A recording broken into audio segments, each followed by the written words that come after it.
안녕하세요. 오스킨 성형외과 이태근 대표 원장입니다. 자, 오늘은 눈밑 시술 이후에 어떻게 하면 좀 더 개선시킬 수 있는지, 그리고 한계점은 무엇인지, 이런 점에 대해서 제가 오늘 설명을 좀 드리려고 합니다.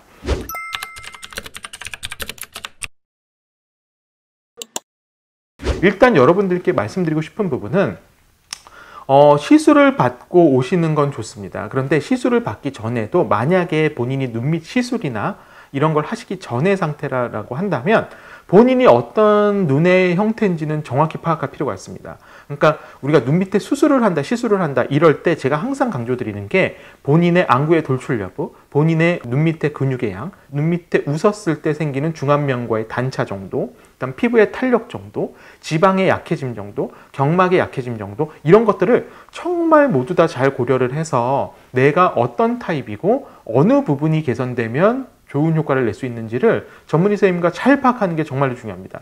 우리 얼굴은 도화지가 아니거든요. 그래서 뭐 그림 그리듯이 뭐 대충 이렇게 그리면 되겠지, 절대 그렇게 되는 게 아닙니다. 특히 눈밑은 다른 얼굴 부위와는 다르게 수술적인 목표가 미용적인 목표도 있지만 본인들이 나이가 더 들어가면서 생기는 눈밑의 변화도 예방해주는 개념이 굉장히 크거든요. 그래서 이 부분을 잘 이해하시면 될 것 같고, 자, 보통 우리가 티어트로프 타입이라고 해서 눈밑고랑이 타이트해지는 타입이 있고, 그 다음에 지방이 불룩해지는 타입이 있는데, 보통 티어트로프라고 하는 이 눈밑고랑 인대가 타이트한 타입은 저는 별로 이제 필러나 이런 과정은 별로 추천드리지 않습니다. 이 이유가 있는데요.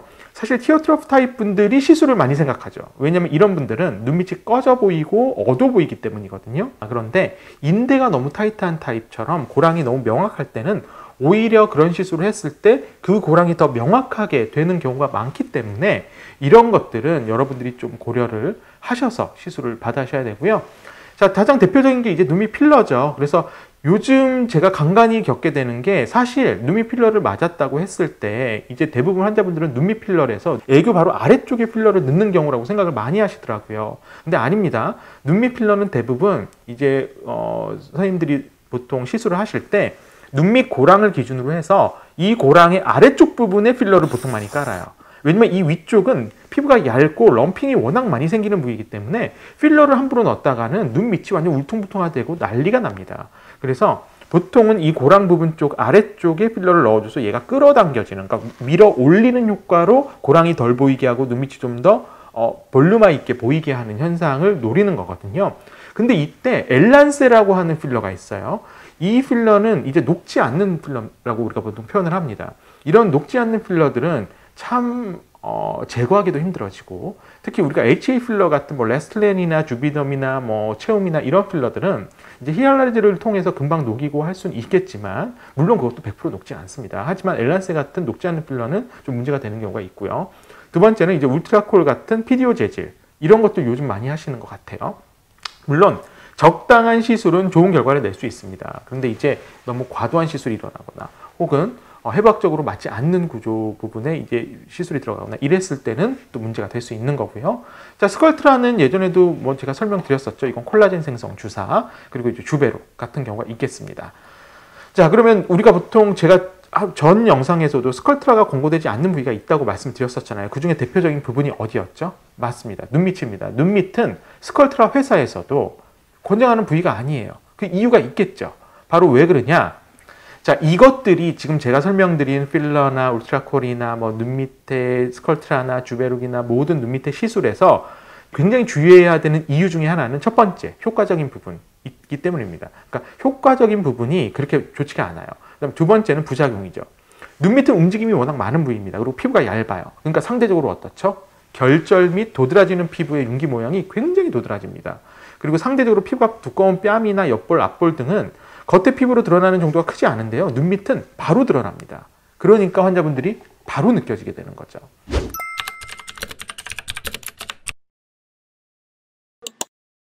자, 그러면 이제 케이스를 보면서 제가 설명을 드릴게요. 그게 여러분들이 이해하기 빠르실 겁니다. 이 케이스는 과소교정이에요. 뭐냐면 눈 밑에 지방 제거 레이저를 했던 거죠. 근데 눈 밑에 지방 레이저를 했는데 오히려 지방이 더 불룩해 보이는 느낌이 난다.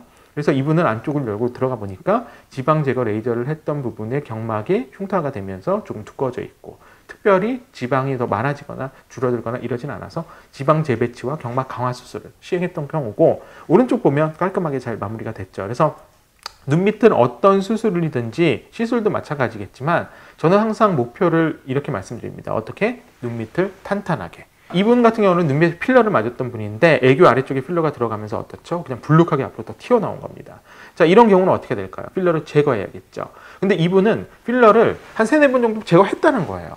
근데 우리가 필러를 제거할 때도 정확하게 결절이 만져지는 부위라면 필러를 제거하기 굉장히 용이하죠. 왜냐하면 필러를 제거할 때 우리가 여기를 뭐 열고 들어가서 이렇게 수술하듯이 하지 않잖아요. 보통 필러를 넣은 병원에서 필러를 제거할 때는 이제 만져보고 그 다음에 그 부분을 이제 감으로써 히알라제라고 하는 필러를 녹이는 성분을 주사를 통해서 넣어주는 건데요. 이 눈밑 같은 경우는 층도 워낙에 여러 가지로 나눠져 있고 이게 깊숙이 있냐 바로 피부에 붙어 있냐 이런 거에 따라서도 필러를 녹이는 여부가 달라지기 때문에 이분 같은 경우는 이제 지방 재배치술을 하면서 우리가 지방 재배치술을 할 때는 필러가 들어가는 위치를 눈으로 어느 정도 확인을 할 수가 있거든요. 그래서 이제 그 필러도 깔끔하게 다 제거가 됐던 케이스라고 보시면 됩니다. 자, 이분은 예전에 눈 밑에 지방 이식을 하셨던 분이에요. 이런 분들 요즘 꽤 많습니다. 지방 이식을 했는데 눈 밑에 애교 아래쪽에 지방이 불룩하게 되면서 눈 밑이 더 불룩해졌다는 거예요. 그리고 이게 1, 2, 3년, 그러니까 이분은 이제 4년 전에 하셨던 분인데 2년, 3년, 4년 지나면서 더 단단하게 눈 밑이 단단하게 변한다는 거죠. 자, 이거 제거해야 됩니다. 왜냐하면 우리가 지방 이식을 한다는 뜻은 다른 부위에서, 다른 신체의 부위의 지방에서 이제 얼굴의 지방을 이식하는 거거든요. 그럼 이게 기본적으로 우리가 본래 가지고 있는 얼굴의 지방의 무게에 비해서 무겁습니다. 그러니까 어떻죠? 처지죠. 그래서 이분 같은 경우는 이제 결막을 통해서 지방 재배치술을 하면서 지금 보시면 가운데 사진이 지방들이 포동송이처럼 몽알몽알 이렇게 모여져 있죠. 바로 이 부분을 제거해 주는 게 가장 핵심 포인트입니다. 이분은 이 수술을 함으로써 2가지를 얻은 거예요. 첫 번째는 미용적인 변, 그 다음에 2번째는 본인이 앞으로 이 지방의 무게 때문에 더욱더 눈 밑에 지방이 처지고 경막이 약해지면서 피부가 같이 늘어지는 현상을 예방해 줄 수 있다는 면, 이거는 제가 볼 때 가장 큰 소득이라고 생각을 합니다. 자, 눈밑 꺼짐입니다. 이분은 눈 밑에 지방 제거 레이저를 한 3번 정도 하셨던 분이에요. 근데 눈밑이 확 다 꺼져버린 거죠. 보통 이런 경우에는 눈 밑에 지방 제거 레이저라고 해서 여기에 구멍을 뚫어서 초음파가 나오는 레이저를 통해서 막 쑤시는 거거든요. 자, 그러면 안쪽에서 초음파를 통해서 지방을 녹이는 개념이기 때문에 흉터가 됩니다. 그래서 이분은 안쪽에 들어가 보니 흉터가 된 부분 주변으로 지방이 녹아 있었던 거죠.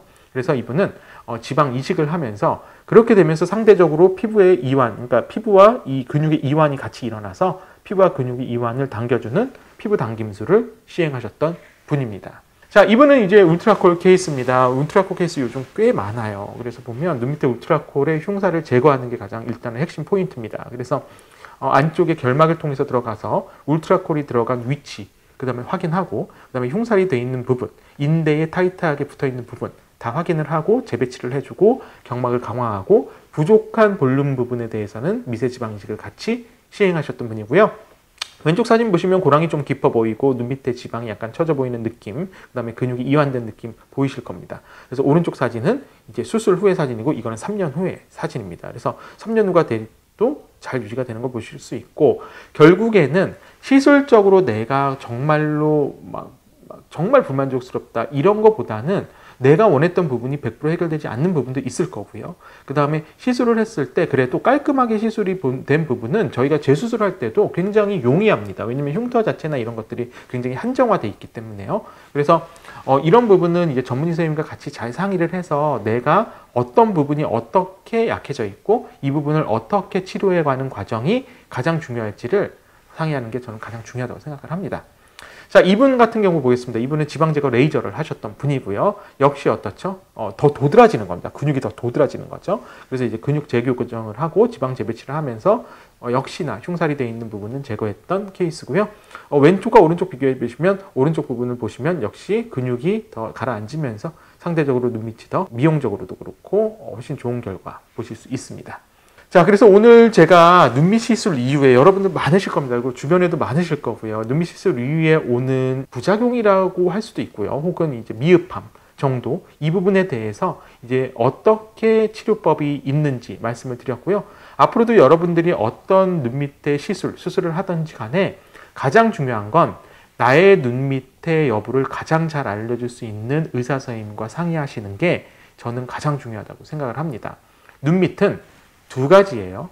미용적인 면과 기능적인 면. 이 기능적인 건 노화에 관한 겁니다. 그래서 내가 10년, 15년 후가 됐을 때도 적어도 지금의 눈밑보다, 그러니까 수술 전의 눈밑이겠죠? 수술 전의 눈밑보다 수술 후에는 10년, 15년 후에도 훨씬 탄탄한 눈밑을 유지한다 라는 개념으로 접근하시면 여러분들도 굉장히 좋은 결과를 얻고 즐거운 날을 보내실 수 있을 것 같습니다. 저는 오스킨 성형외과 이태근 대표 원장이었고요. 오늘도 행복한 하루 되시기 바랍니다. 감사합니다.